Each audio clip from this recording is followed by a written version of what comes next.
Yuk jadi bagian dari dakwah kami. Dukung operasional dakwah dan sosial kami, raih pahala amal jariah yang terus mengalir sampai hari kiamat. Assalamualaikum warahmatullahi wabarakatuh. Alhamdulillah, tidak pernah berhenti lisan kita memuji dan memuja Allah atas segala nikmat yang Allah limpahkan kepada kita, terutama nikmat Islam dan iman. Dan ini selalu kita ingatkan, karena dengan nikmat Islam dan iman kita jadi mengenal siapa Tuhan kita Allah yang telah menciptakan segala sesuatunya termasuk diri kita sendiri.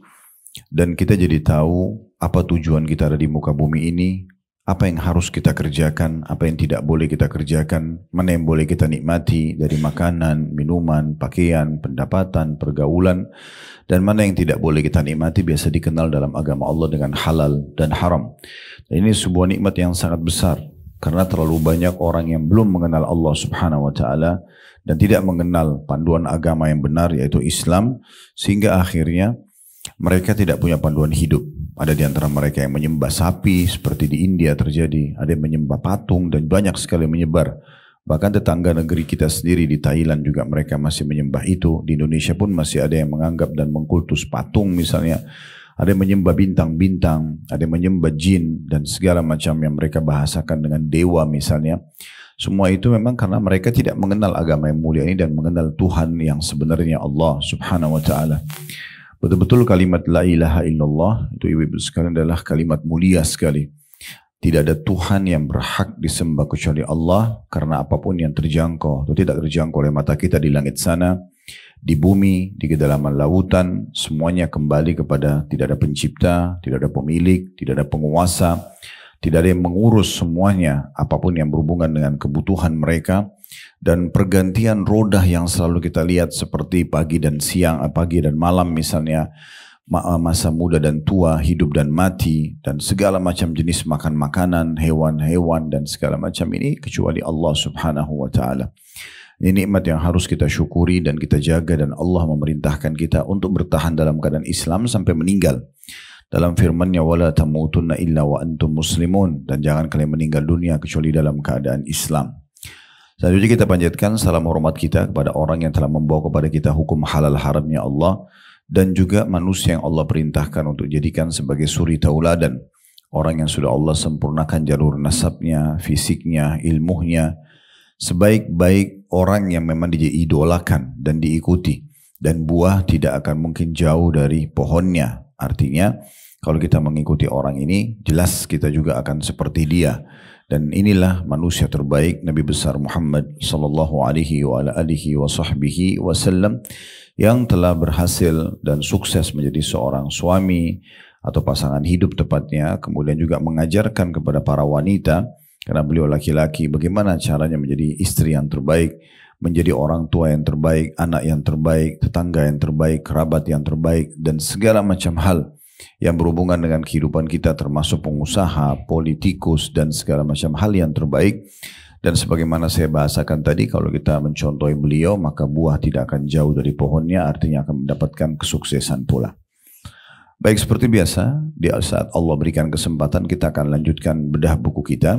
Walaupun buku ini kelihatan kecil, namun padat sekali bahasannya kalau kita ingin bedah. Beda kalau kita hanya sekedar baca biasa saja. Yang ditulis oleh Amir bin Muhammad Al-Mudhari, dan judulnya 31 Tuntunan Hidup Berkah dan Panjang Umur Ala Rasulullah Sallallahu Alaihi Wasallam. Kita sudah jelaskan di poin ke-9 pada kesempatan yang lalu tentang masalah adanya anjuran mengerjakan sholat sunnah di rumah. Dan sudah panjang lebar kita jelaskan tentang keutamaan sholat sunnah. Kembali saya ingatkan bahwasanya sholat sunnah pelengkap daripada sholat wajib. Dan kalau seandainya keutamaannya cuma ini saja, maka tentu saja sudah cukup bagi kita. Sesuai dengan hadis Nabi SAW, nanti awal amal dihisab hari kiamat adalah sholat. Kalau dia berhasil, dia lolos di timbangan amal, maka beruntunglah orang tersebut. Dalam riwayat lain akan membantu amal-amal yang lain. Dan kalau seandainya amal sholatnya itu rusak, maka rugilah dia. Dalam riwayat yang lain akan mengganggu amal-amal yang lain. Bila sholat wajibnya ternyata didapati ada yang kurang khusyuk, lupa wudhu, lewat dari waktunya, lupa mengerjakannya, maka akan ditanyakan oleh Allah Subhanahu wa taala kepada para malaikat, coba cek solat-solat sunnahnya. Kalau ditemukan ada solat sunnah orang tersebut, maka akan diperintahkan oleh Allah kepada para malaikat melengkapkan kekurangan solat wajibnya. Dan begitu juga pada amal-amal yang lain. Jadi sedekah ibu-ibu akan membantu kekurangan zakat. Puasa sunnah akan melengkapkan kekurangan puasa Ramadan. Gitu ya. Kemudian umroh akan melengkapkan kekurangan haji. Nah begitu semuanya amal-amal sunnah. Terlebih lagi saya jelaskan waktu itu kalau masih ingat. Kalau ibu fokus menjaga amal-amal sunnah ibu, maka secara otomatis amal wajibnya akan lebih terjaga. Itu otomatis. Orang kalau sibuk selalu mengejar sholat qobliyah, sholat ba'diyah, duhur kah, asar kah, subuh kah. Misalnya subuh qobliyahnya karena ba'diyah tidak ada, duhur qobliyah dan ba'diyah, asar qobliyah karena ba'diyah tidak ada, maghrib dan isya qobliyah dan ba'diyah, maka otomatis sholat wajibnya terjaga. Mau nggak mau. Orang kalau sudah terbiasa dengan sholat malam, dengan sholat duha, dengan sholat sunnah wudu, dan sholat taubat dan seterusnya, maka otomatis dia tidak perlu dibahas lagi tentang sholat 5 waktunya. Dia akan jaga. Begitu juga orang biasa puasa sunnah, Senin, Kamis, Ayyamul Bid, maka puasa Ramadan jadi ringan buat dia. Dan tidak mungkin dia tinggalkan. Begitu juga dengan orang yang sering sedekah, zakatnya juga tidak akan luput. Orang yang biasa umroh tidak asing dengan haji. Misal contoh, maka amal-amalan sunnah itu sangat besar sekali manfaatnya. Bahkan banyak orang yang diangkat derajatnya oleh Allah Subhanahu wa taala justru dengan menjaga amalan-amalan sunnah itu. Jadi sunnah pun Bu, kalau dalam definisi fikih adalah kalau dikerjakan mendapatkan pahala, kalau ditinggalkan tidak berdosa, juga perintah agama. Jadi kalau ada yang tanya, ibu kenapa nggak sholat sunnah? Kan cuman sunnah, ya sunnah pun perintah agama. Bukan berarti dia diperintah dan tidak berdosa kalau tidak melakukannya lalu kita lalaikan. Justru disitulah nanti yang membedakan derajat dan level kita semua di surga. Ya, karena di surga nanti akan lebih tinggi derajatnya kalau makin banyak amal yang dia kerjakan. Nah, amal banyak ini adalah di amal sunnah. Karena amal wajib itu terbatas. Misal sholat 5 waktu, paling satu sholat subuh misalnya, atau duhur, atau asar, atau maghrib, atau isya, 5 waktu yang sudah kita tahu itu cuma 10 menit satu sholat. Waktunya sangat terbatas. Tapi kalau sholat sunnah, dan rakaatnya juga terbatas. Kalau sholat sunnah itu sangat banyak. Sholat duha dari minimal 2 rakaat, maksimalnya tidak ada angka tertentu. Ibu mau sholat 12 rakaat, mau 14 rakaat, itu bebas saja. Begitu juga waktunya cukup panjang. Kalau subuh, dari azan subuh sampai terbit matahari. Tapi kalau duha, dari terbit matahari sampai duhur, waktunya lebih panjang. Gitu. Jadi memang dia lebih banyak kesempatan. Sholat malam dari mulai dari habis isya sampai sholat subuh. Waktunya panjang. Jumlahnya rakaatnya juga ada yang mengatakan dibatasi 11, 8 rakaat tahajud dengan 300. Kita ada juga mengatakan tidak ada batas. Ya, pendapat ulama mengatakan tidak ada batas rakaat. Ibu mau sholat 50 rakaat pun malam, ada pendapat yang mengatakan dibolehkan. Karena sholat sunnah. Gitu kan. Bahkan ada dalam sholat sunnah yang kami jelaskan yang lalu namanya sholat sunnah tatawu, tambahan. Ibu lagi duduk antara maghrib isya, udah sholat maghrib, sudah sholat ba'diyah, terus nunggu isya. Terus ibu pikir, ya saya masih ada wudu, saya mau dekatkan diri kepada Allah deh dengan sholat. Ya. Saya mau sholat misalnya sunnah, apa saja, gitu kan. Maka niat pendekatan diri kepada Allah namanya sholat tatawu, boleh ibu sholat. Itu bukan ba'diyah, bukan wudu, bukan sholat taubat, sholat pendekatan diri. Mirip kayak hari ini misalnya Selasa. Ibu tadi pagi belum sarapan gitu kan. Belum batal lah, maaf, belum terjadi interaksi biologis dengan suami misalnya. Kemudian ibu tiba-tiba bilang, hari ini saya mau puasa aja deh. Boleh, namanya puasa tatawu. Pendekatan diri kepada Allah itu amalan sunnah. Kalau amal wajib nggak bisa kita tambah-tambah. Jadi amal sunnah itu lebih banyak spare-nya, ya, kesempatan untuk kita menambah kantong-kantong amal soleh kita, gitu kan. Zakat itu ada batasnya setahun sekali. Dan itu pun kalau memenuhi syarat haul dan nisab, masa setahun dan kadar minimal 85 gram emas. Dan dikeluarkan 2,5%. Ada penentuan. Kalau sedekah nggak ada batasnya. Ibu punya 100 miliar mau disedekahin semua silahkan. Kalau zakat 2,5%, kan dibatasi. Jadi amal sunnah itu luar biasa luasnya ya kalau kita kerjakan. Begitu juga dengan puasa Ramadan setahun sekali. Memang betul sebulan. Puasa sunnah tidak sebulan, tetapi puasa sunnah banyak. Senin, Kamis, Ayyamul Bid, dan sepanjang tahun selain Ramadan dikerjakan. Ada 6 hari bulan Syawal, ada puasa Tasu'a dan Asyura, 9 dan 10 Muharram, ada puasa Daud sehari puasa Sarti. Jadi banyak sekali, gitu kan. Haji setahun sekali. Ibu kalau datang selain musim haji ke Mina, ke Arafah, nggak diterima. Dan Arafah pun hanya tanggal 9 Zulhijjah, ya kan gitu. Mina hanya ada di hari Tarwiyah tanggal 8 dan 4 hari terakhir 10, 11, 12, 13 dari hari-hari Nahar dan juga hari Tasyrik. Tapi ini cuma saja 6 hari haji. Kita kalau datang di hari lainnya nggak bisa kita haji. Setahun sekali. Tapi kalau umroh, baru umroh minggu lalu. 3 hari lagi, umroh lagi. Gak ada salah. Boleh. Setahun bisa berulang-ulang kita kerjakan. Berarti kan peluang dari amal sunnah itu besar sekali. Oleh karena itu jangan disia-siakan. Karena ini besar sekali. Membantu kekurangan amal wajib. Dan juga secara otomatis orang yang suka dengan amalan-amalan sunnah, amal wajibnya akan lebih terjaga. Dan sekian banyak keutamaan yang sudah kita bahas ya. Ini cuma saya reviewkan saja di poin ke-9. Dan sholat sunnah ini, kalau ibu-ibu sudah kita tekankan pada yang lalu, ibu wajib dan sunnah tetap lebih afdal di rumah. Tapi ibu boleh kerjakan di masjid ya. Sementara bapak-bapak lebih afdal sholat wajib di masjid dan sunnahnya di rumah.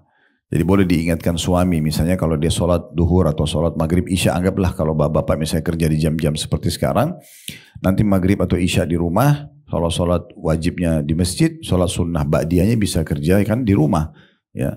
Dan sholat sunnah yang dikerjakan di rumah itu lebih besar pahalanya. Kalau sholat wajib dikerjakan di masjid, itu bisa pelipat gandanya 25 sampai 27 kali lipat. Kan itu dibandingkan sholat di rumah. Kecuali ibu-ibu tetap lebih afdal di rumah ya. Tetapi kalau sholat sunnah dibalik.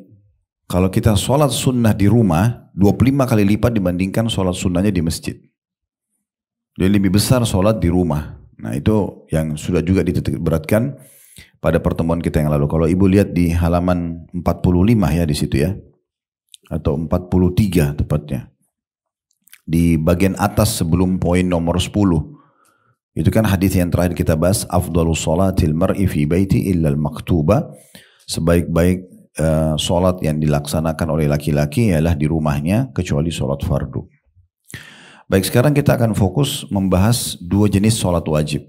Mungkin sebagian orang kalau baca ini di poin 10, peliharalah salat isya dan subuh secara berjamaah. Ya, kami udah tahu salat isya, salat subuh. Kira-kira ada masalah apa kok jadi bahasan khusus? Kenapa ini dijadikan poin untuk menambah keberkahan hidup?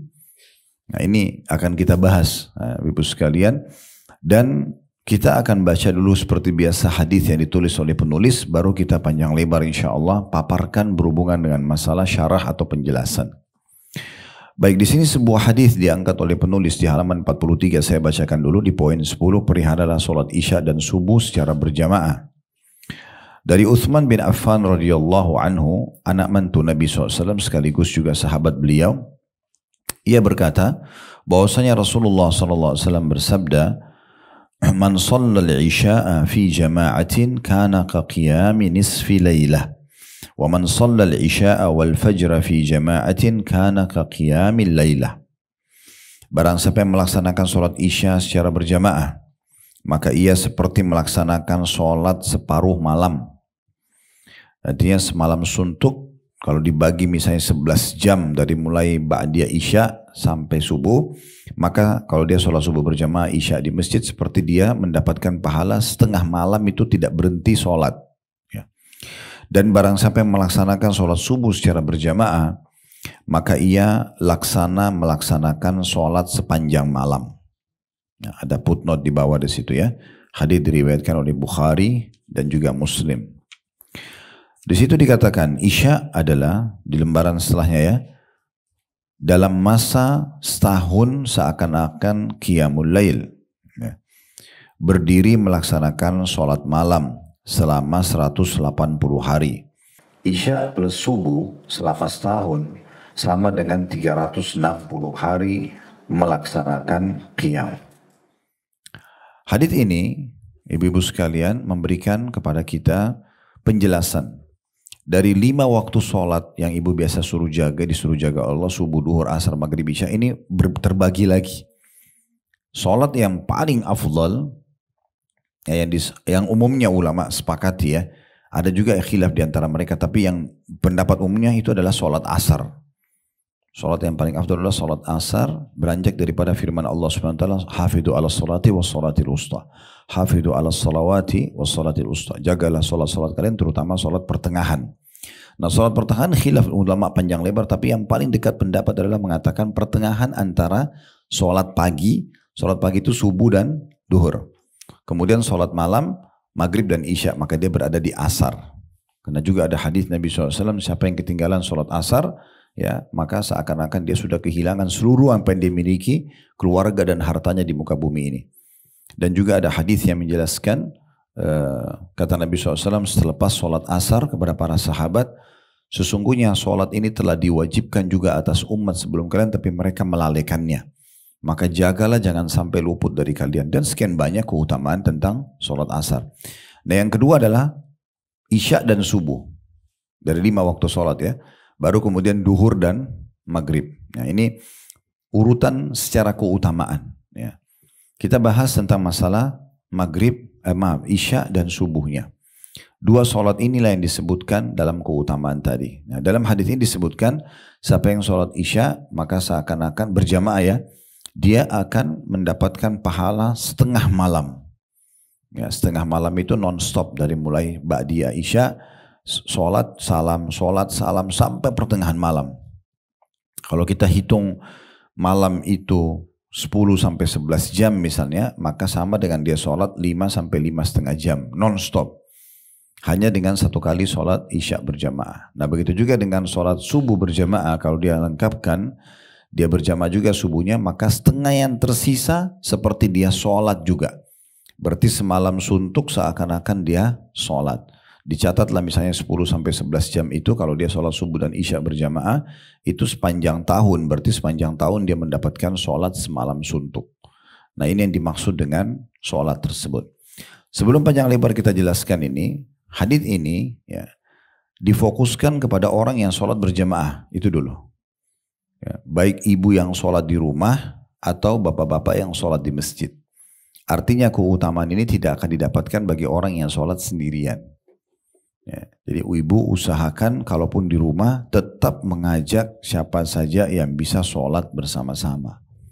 Ya, misal maaf ya, kalau sama suami bisa ibu bahasakan kalau beliau memang sholat misalnya di masjid isya, pas pulang ibu tunggu aja, tolong nanti imami saya ya.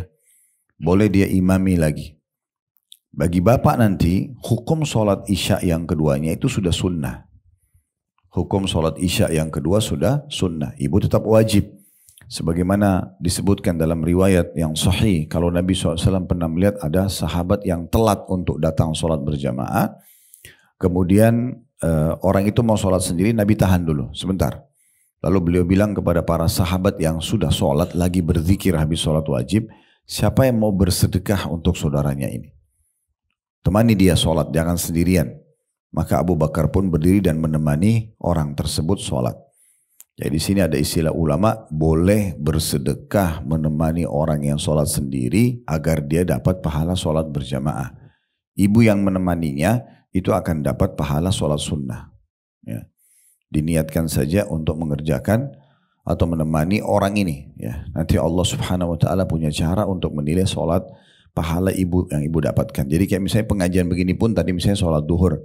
Ibu berjamaah, saya tidak tahu tadi seperti apa, tapi misalnya ibu sholat berjamaah, ternyata ada yang telat, ada ibu lain datang, dia mau sholat sendiri. Ibu boleh mengatakan, saya temani bu sholatnya.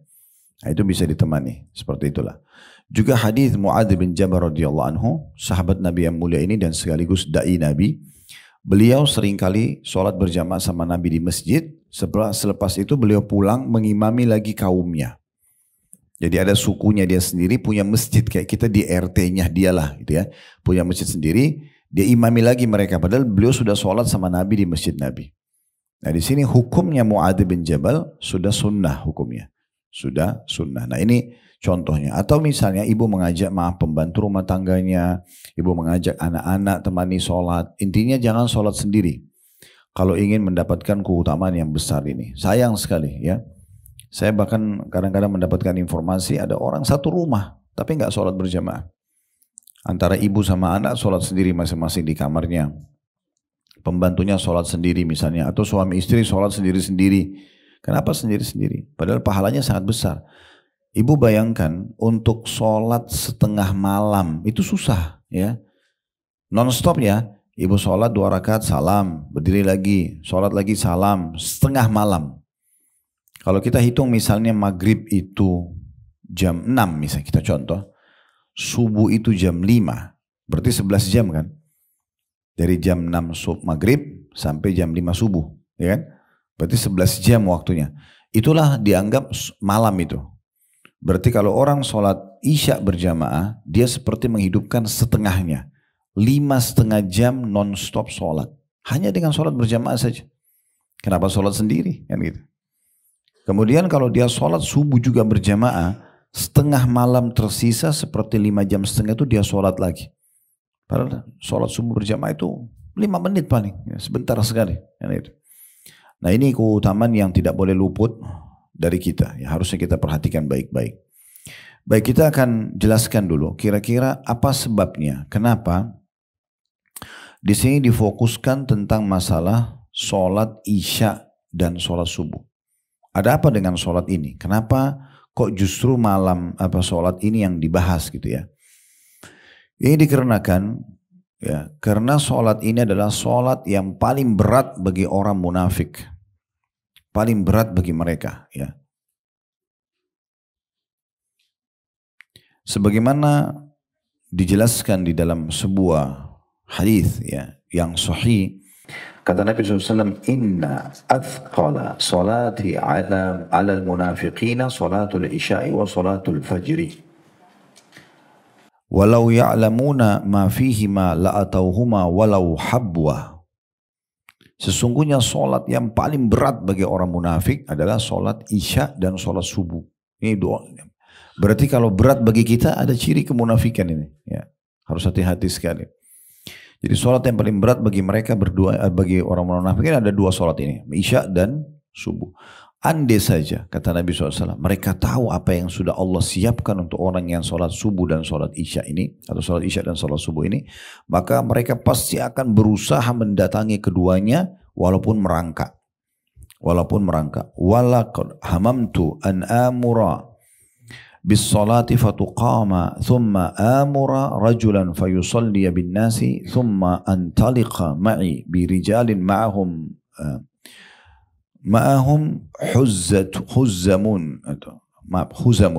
huzamun min hatabin ila qaumin la yashhaduna as-salata fa uharrika alaihim buyutahum bin nar. Kata Nabi SAW, aku ingin sholat itu dikumandangkan, didirikan, diiqamahkan sholat itu. Kemudian aku memerintahkan seseorang lelaki menggantikan aku menjadi imam. Kemudian aku keluar bersama sekelompok laki-laki yang lain yang membawa kayu-kayu bakar. Kemudian ya, aku bakar rumah-rumah mereka dengan api karena tidak hadir sholat berjamaah. Ya, dan ini hadis yang sahih yang harusnya betul-betul dipegangi oleh setiap muslim, diriwayatkan oleh Bukhari dan juga Muslim. Nah, ada tanggapan yang menarik dari ulama tentang masalah sholat ini ya. Kenapa sholat itu dianggap berat bagi mereka? Ada pendapat yang disampaikan oleh Syekh Al-Utsaimin rahimahullah, seorang ulama Saudi yang sudah meninggal. Beliau mengatakan, kurang lebih terjemahannya, orang munafik itu sholatnya selalu semuanya diikuti dengan riya dan sum'ah. Apa itu? Ingin dilihat oleh orang dan ingin pamer. Sementara sholat subuh dan sholat isya di masa dulu itu gelap sekali. Sekarang kan ada lampu ya, masih mending. Kalau dulu tuh pasti gelap, susah untuk mengenal orang. Karena orang cuma taruh obor di dinding-dinding masjid. Kebanyakan orang gak kelihatan dan orang juga tidak mau tahu siapa yang hadir. Yang penting sholat, habis sholat zikir mereka bubar, gitu kan. Banyak juga yang sholat sunnah di rumahnya karena mengejar keutamaan gitu ya. Maka kata beliau, karena di masa silam sholat subuh dan sholat isya itu dilakukan di waktu yang gelap sehingga mereka orang-orang munafik tidak perlu tidak mau menghadirinya karena mereka merasa tidak ada yang lihat. Ya. Namun sholat-sholat yang dilihat oleh orang seperti duhur, asar, dan maghrib mereka hadir, ya, di mana tujuannya mereka ingin mencari muka dan seakan-akan absen wajah di tengah-tengah kaum muslimin. Dan pada saat itu mereka tidak berzikir kepada Allah kecuali sedikit. Ya, yang penting orang sudah lihat mereka pulang. Di masa silam, kata beliau, lampu tidak ada seperti sekarang, sehingga menghadiri 2 sholat itu terasa berat bagi mereka karena tidak bisa memamer amalan mereka. Alasan lainnya adalah karena sholat isya dan sholat subuh adalah waktu tidur. Orang umumnya ngantuk di saat itu, ya. Maka ini ujian bagi keimanan. Jadi orang yang meluangkan waktu untuk hadir sholat subuh dan isya berjamaah di masjid terutama, itu orang-orang yang teruji imannya. Ya. Dan ini dijelaskan oleh beliau dalam syarah Riyadus Shalihin beliau tentunya di jilid 5 halaman 82. Kemudian kita coba masuk menjelaskan tentang masalah statement yang disampaikan atau sikap juga, ya, Nabi SAW dan para sahabat berhubungan dengan masalah sholat subuh ini. Disebutkan bahwasanya Umar bin Khattab radhiyallahu anhu beliau pernah pada saat ditusuk, ditikam, ya, di akhir hidupnya di tahun 23 Hijriah. Karena Umar bin Khattab jadi khalifah dari tahun 13 sampai 23 Hijriah. Nah, beliau pernah berdoa mengatakan begini, ya Allah, karuniakanlah aku mati syahid di kota Rasulmu, di kota Madinah. Kenapa Umar berdoa begini? Karena ingin mendapatkan 2 keutamaan sekaligus. Karena mati di Madinah itu punya keutamaan. Kata Nabi SAW, "Man istata'a minkum an yamut fil Madinah falyamut." Siapa yang bisa meninggal di Madinah maka meninggallah. Kemudian juga meninggal mati syahid kita tahu keutamanya besar. Karena orang mati syahid tidak akan, ya, kena fitnah kubur, tidak ditanya lagi sama mungkar nakir, dan bisa menyelamatkan 70 keluarganya dan segala macam hal keutamaan. Maka Umar ingin menggabungkan keduanya. Lalu kata anak beliau, Hafsah namanya, mengatakan, ya, sesungguhnya bagaimana anda bisa meninggal wahai ayahku di Madinah mati syahid sementara Madinah aman di saat itu, ya, dan anda tidak ikut berperang. Kata Umar, ya'ti bihallahu insya, Allah datangkan kalau Allah mau. Maka datanglah Abu Lu'lu' menusuk Umar, dan saking dalamnya tusukan itu dari rusuk tulang belakang itu tembus sampai ke depan. Jadi waktu Umar dites, karena waktu itu masih belum ada alat, sedalam apa sih tikaman itu, karena darahnya ngucur terus, maka tabibnya suruh Umar minum susu. Susu itu keluar dari depan dan dari belakang, jadi saking besar. Tapi belum datang ajal, belum meninggal. Beliau ditusuk dan malam itu berusaha diobatin, tapi kita bisa bayangkan kalau tembus tusukan itu betapa dalamnya gitu, ya. Dan bagaimana caranya untuk disembuhkan gitu. Yang jelas pada malam itu, malam beliau ditikam, ada satu orang yang bernama Abu Bakar bin Sulaiman bin Abi Hathmah. Beliau menceritakan, anna Umar bin Khattabi faqada Sulaiman bin Abi Hathmah. Pada malam beliau sedang ditusuk itu, ada satu riwayat yang dinukil dari Al-Miswar bin Makhramah. Dia mengatakan, jadi saya luruskan tadi, ya, riwayat yang sebelumnya saya sebutkan itu akan kita bahas setelah ini. Riwayat ini adalah dinukil dari Al-Miswar bin Al-Makhramah bin Makhramah. Dia mengatakan, aku masuk menemui Umar pada malam dia ditikam.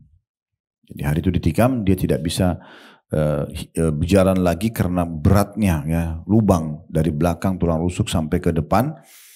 Kemudian aku melihat dia tertidur. Umar istirahat malam itu. Lalu aku membangunkannya untuk sholat berjamaah subuh. Tiba-tiba Umar begitu mendengarkan, wahai Amir Mukminin, waktu subuh sudah masuk. Umar langsung sadar lalu mengatakan, wala hadza fil islami liman tarakas shalah.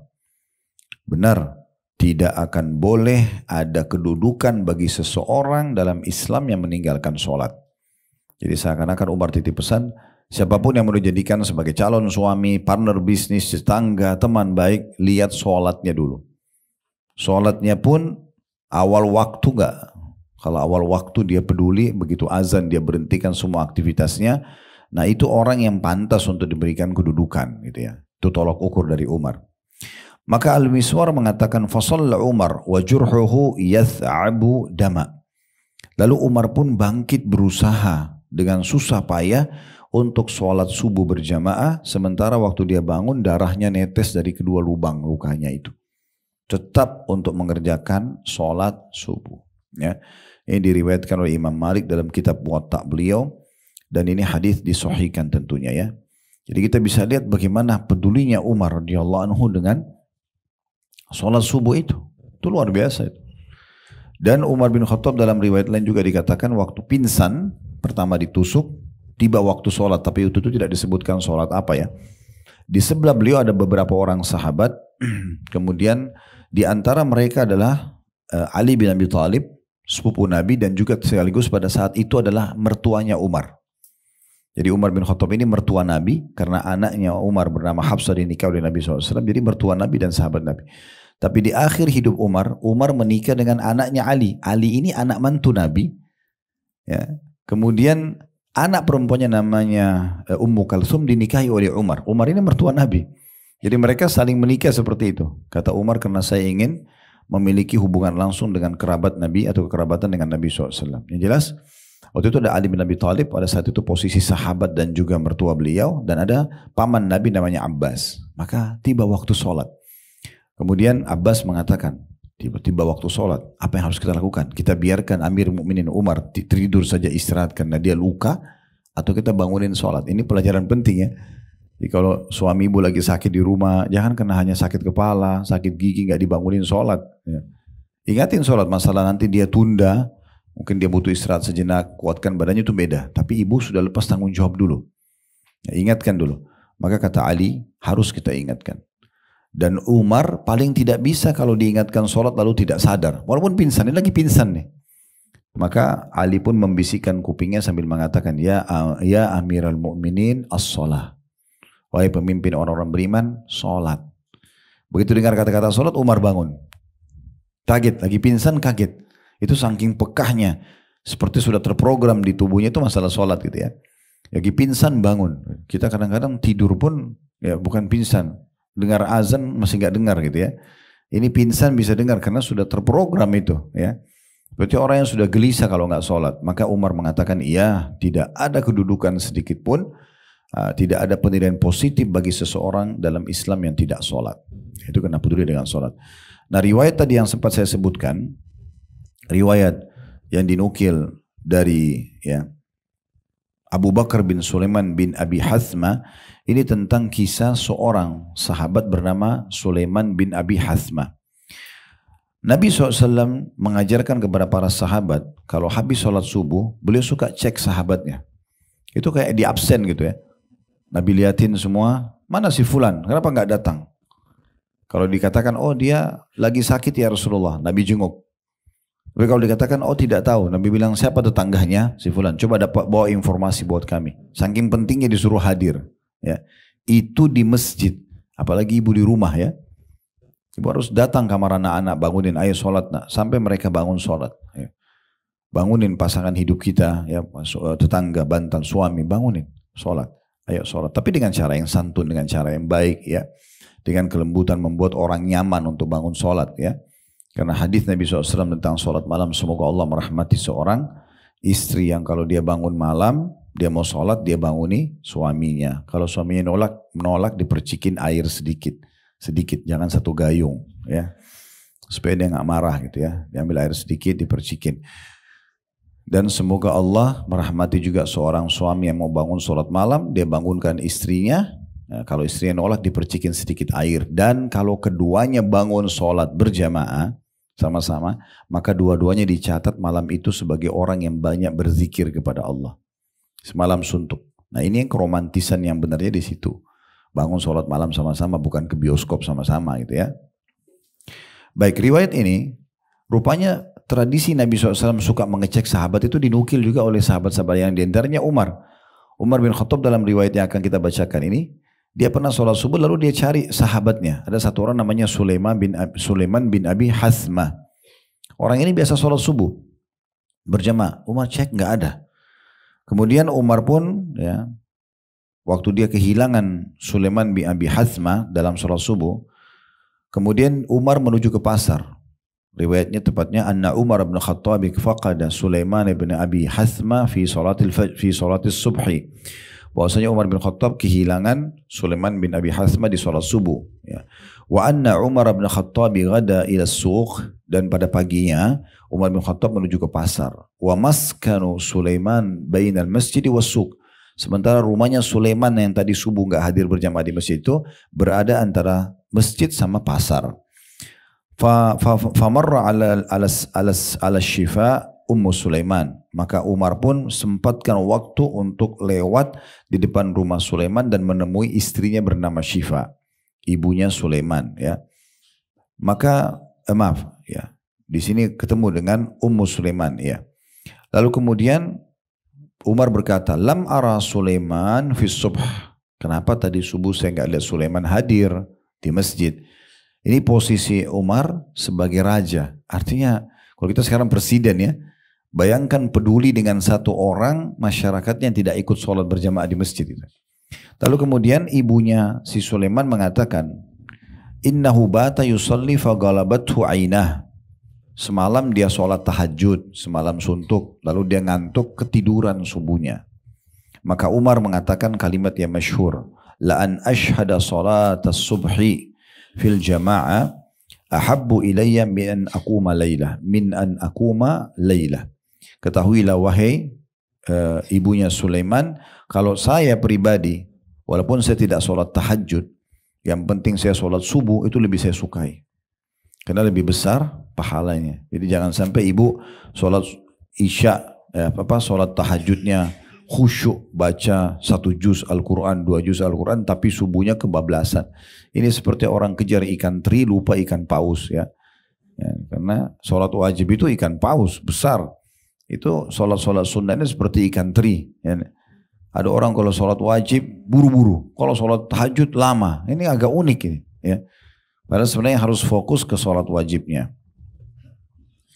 Kemudian dinukil juga riwayat lain, bahwasanya Umar bin Khattab, ya, juga pengen mengecek sahabat-sahabatnya yang tidak sholat subuh, ya. Kemudian dia juga mengingatkan, ya, setiap kali itu, siapa ini, mana si fulan, kenapa nggak hadir. Lalu dia suruh orang-orang untuk mencari sebagaimana Nabi SAW contohkan. Dan Ubay bin Ka'ab meriwayatkan, suatu hari Rasulullah SAW sholat subuh bersama kami lalu bertanya, asyahidu fulan, apakah si fulan itu hadir sholat subuh? Rasulullah SAW bertanya lagi, ada yang mengatakan tidak. Kata Nabi SAW, asyahidu fulan, apakah orang yang ini juga hadir? Maka mereka mengatakan tidak. Lalu kata Nabi SAW, inna hataini salataini athqalas salawati alal munafiqin. Ketahuilah 2 salat ini, isya dan subuh, adalah salat yang paling berat bagi orang-orang munafik. Walau ta'lamuna ma fihi ma la'atawmuhuma walau habwa 'alal rukab. Ya. Ketahuilah bahwasanya kalau seandainya kalian tahu apa yang Allah janjikan di 2 salat ini pahalanya sangat besar, maka kalian pasti akan mendatangi keduanya walaupun merangkak. Jadi ini pahala yang sangat besar yang harusnya tidak luput dari setiap orang di antara kita. Baik, kita akan coba masuk sekarang kepada keutamaan yang bisa didapatkan dari orang yang sholat subuh dan isya ini. Ya.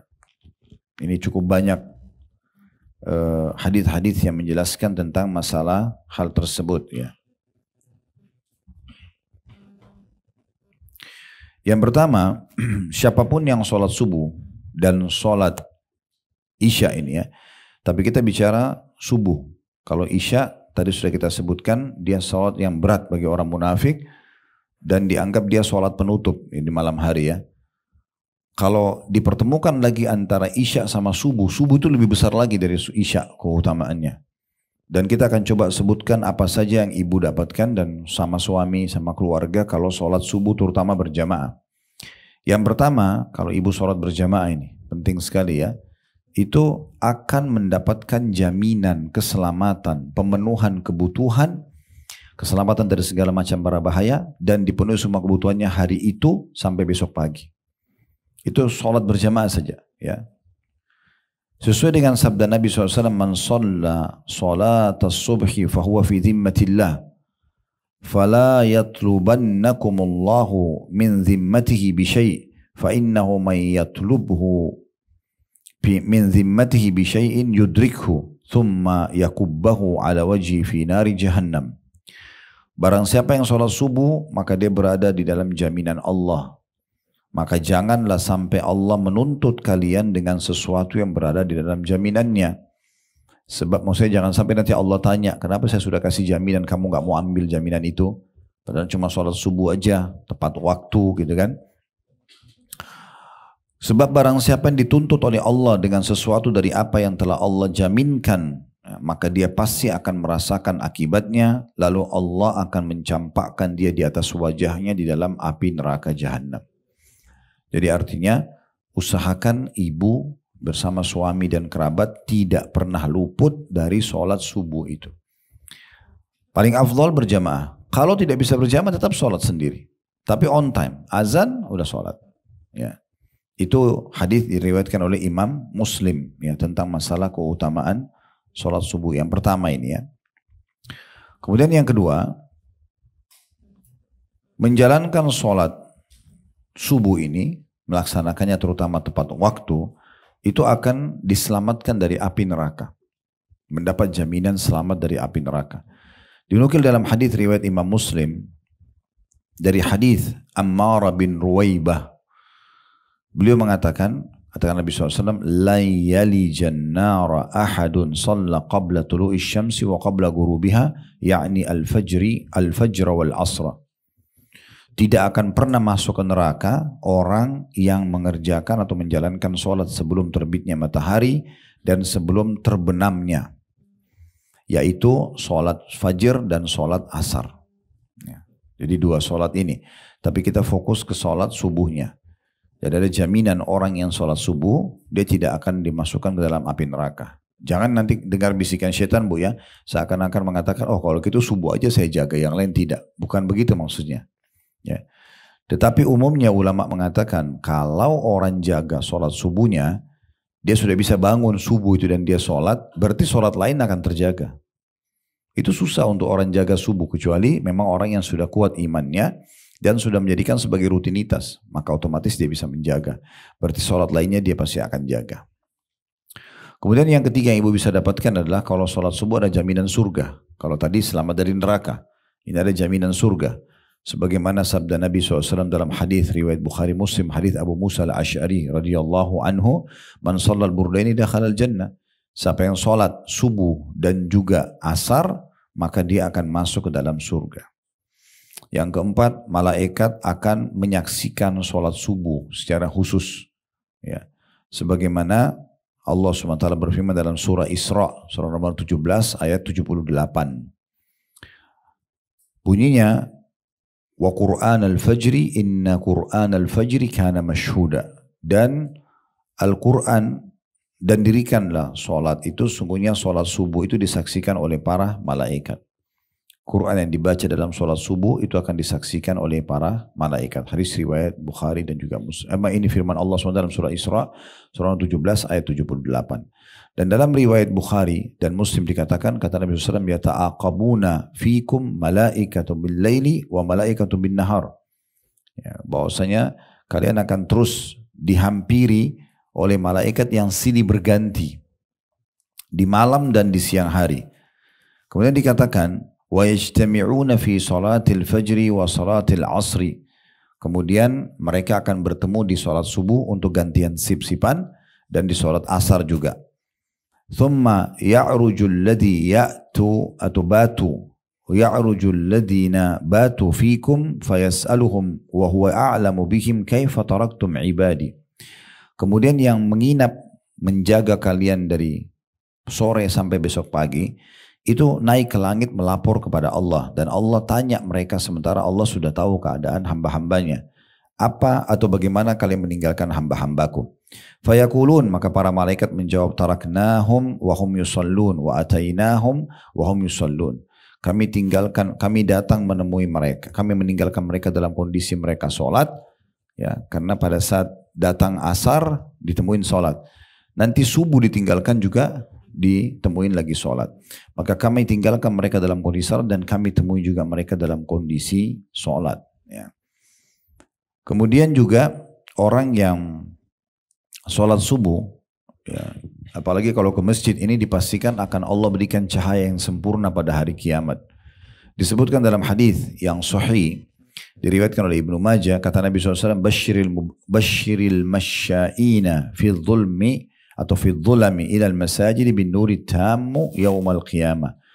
Sampaikan berita gembira kepada orang-orang yang berjalan pada kegelapan menuju ke masjid di malam hari, baik itu isya ataupun subuh, dengan cahaya yang sempurna pada hari kiamat nanti. Ini keutamaan yang sangat luar biasa. Yang keenam, juga akan ditulis baginya dia seperti bangun semalam suntuk. Nah ini hadis yang kita sebutkan di buku kita tadi ya. Kalau dia sholat isya berjamaah seperti setengah malam dia sholat. Dan kalau dia sholat subuh seperti setengah malam juga dia sholat. Yang ketujuh, dia akan aman dari sifat kemunafikan. Sudah kita jelaskan tadi, ini sholat yang paling berat bagi orang-orang munafik ya. Karena bagi mereka itu tidak bisa pamer. Kan itu sudah kita sebutkan tadi. Kemudian yang kesembilan, yang kedelapan, 2 rakaat sebelum fajar yang dikerjakan sunnah antara azan dan iqamah subuh, itu lebih baik daripada dunia dan seluruh isinya. Dan tidak ditemukan ada sholat sunnah yang seperti ini. Khusus sholat qobliyah subuh, itu kata Nabi SAW, rakaatai fajr khairu minad dunya wa ma fiha. 2 rakaat antara azan dan iqamah subuh lebih baik daripada dunia dan seluruh isinya. Yang kesembilan, Allah Subhanahu wa ta'ala akan dilihat nanti pada hari kiamat ya. Dan itu akan diberikan secara khusus lebih besar lagi keutamanya bagi orang yang sholat subuh ya. Sebagaimana disebutkan dalam hadis yang sahih diriwayatkan oleh Imam Bukhari dan Muslim dari hadis Jarir Al-Bajali radhiyallahu anhu, bahwasanya kata Nabi SAW, innakum satarawna rabbakum kama tarawna hadha. Sesungguhnya kalian pasti akan melihat Tuhan kalian pada hari kiamat sebagaimana kalian lihat bulan purnama ini. La tudammuna aw la tudahuna fi ru'yatihi. Kalian tidak akan terhalau untuk melihatnya. Fa in istata'tum alla tughlabu ala salati qabla tulu'i syamsi wa qabla ghurubiha faf'alu. Kalau kalian mau dapat itu, maka jangan pernah luput dari kalian untuk mengerjakan sholat sebelum terbit fajar, subuh, dan juga sebelum terbenam matahari. Asar, maka lakukanlah. Kemudian beliau membaca firman Allah Subhanahu wa ta'ala dalam surah Qaf, surah nomor 50 ayat 39, وَسَبِّحْ بِحَمْدِ رَبِّكَ قَبْلَ طُلُوعِ الشَّمْسِ وَقَبْلَ غُرُوبِهَا. Dan bertasbihlah kalian maksudnya dengan mengerjakan sholat ya sebelum terbit dan sebelum terbenam matahari itu sendiri. Yang ke-10, siapapun yang menjaga sholat fajar, ya, bangun sholat subuh ini, itu dipastikan orang yang paling bahagia, paling kreatif, paling aktif, paling ceria di hari itu. Ya. Jadi subhanallah, ini saya coba pernah praktikin Bu ya, walaupun kita tidurnya agak telat malam. Dan tidur cuma sebentar, mungkin sejam 2 jam misalnya. Masih butuh istirahat lagi mungkin selepas waktu duha kalau kita misalnya dari perjalanan jauh segala macam.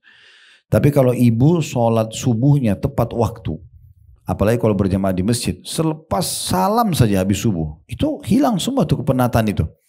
Ngantuknya hilang, capeknya hilang gitu ya. Berulang kali saya coba praktik itu, apalagi kalau lagi dalam safar perjalanan jauh, tetap aja usahakan sholat berjamaah ini dapat subuhnya itu. Itu luar biasa keutamanya, luar biasa. Sesuai dengan sabda Nabi SAW ini tentang rahasia bagaimana syaitan mengikat kita di malam hari pada saat kita lagi tidur ya. Dalam sebuah hadis yang sahih diriwayatkan oleh Bukhari Muslim dari hadis Abu Hurairah radhiyallahu anhu, kata Nabi SAW, yaqilu syaitanu ala kafiyati ra'si ahadikum idha huwa nama 3 uqadin yadribu kulla uqdatin makanaha alayka laylun tawilun farqut. فإن استيقظ فذكر الله إن حلت عقدة فإن توضأ إن حلت عقدة فإن صلى إن حلت عقدته كلها فأصبح نشيطا طيب النفس وإلا أصبح خبيث النفس كسلان. Coba perhatikan terjemahannya Bu ya, ini dalam sekali.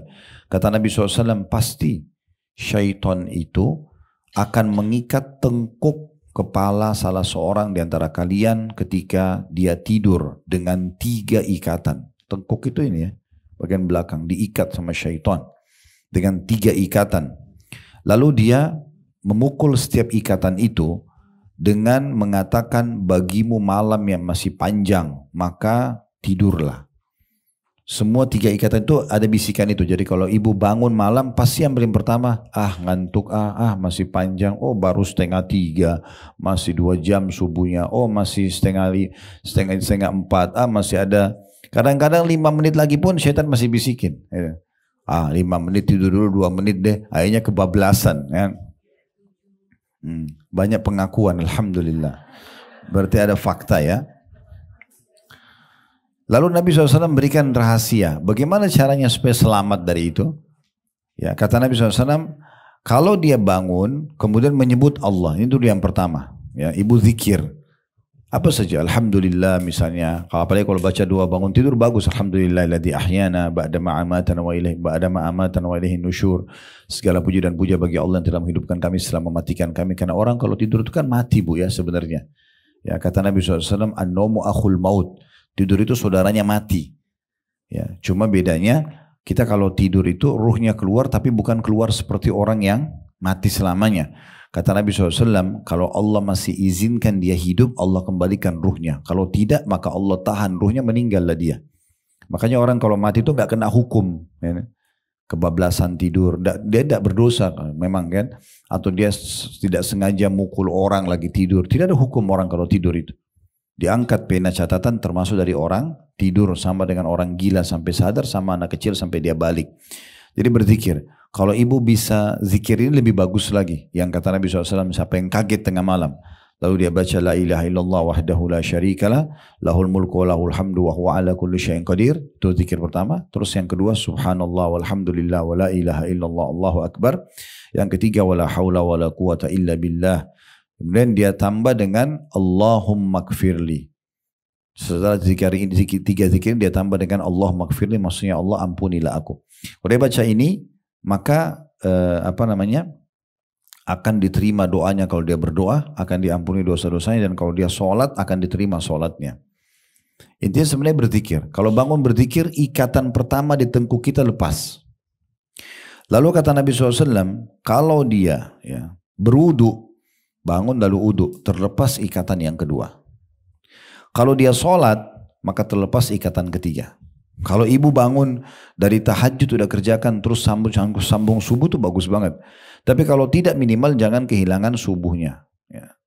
Jangan kehilangan subuhnya. Nah, kalau sempat mengerjakan 3 kali ini, berzikir, wudu, lalu sholat, walaupun subuh saja, tidak usah bicara tahajudnya misalnya. Maka apa kata Nabi SAW? Ini janji beliau dalam hadis sahih ini. Kalau dia mengerjakan 3 hal ini, maka pastikan 3 ikatan tersebut telah terlepas. Dan pasti orang ini akan mengawali paginya dengan jiwa yang sangat baik, sempurna. Ya. Nasyid itu aktif. Ya. Jiwanya gembira.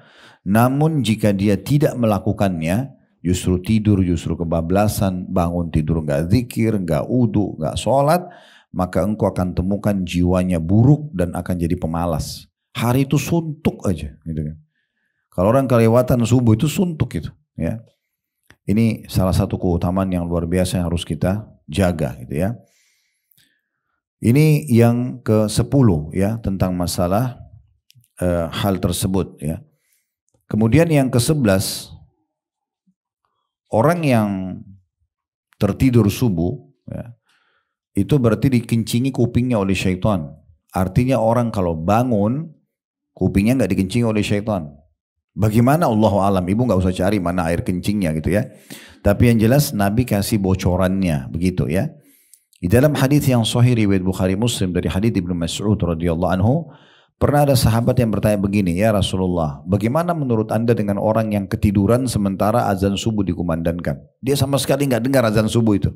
Apa kata Nabi SAW? Zaka rajulun bala syaitanu fi udunaihi. Itulah seseorang yang syaitan kencing di 2 kupingnya. Au qala fi udunihi, atau salah satu kupingnya. Ya. Jadi memang ini Syaitan bukan bisikin, syaitan memang membuat supaya dia lalai dari sholatnya itu. Memang ini ibu-ibu sekalian ada banyak penyampaian Nabi SAW yang mungkin kita harus faham baik-baik ya. Seperti hadis sahih juga Bukhari, kata Nabi SAW, kalau kalian terbangun, ya, maka segeralah istinsyak, menghirup air di hidung. Kalau bisa wudhu langsung lebih bagus ya.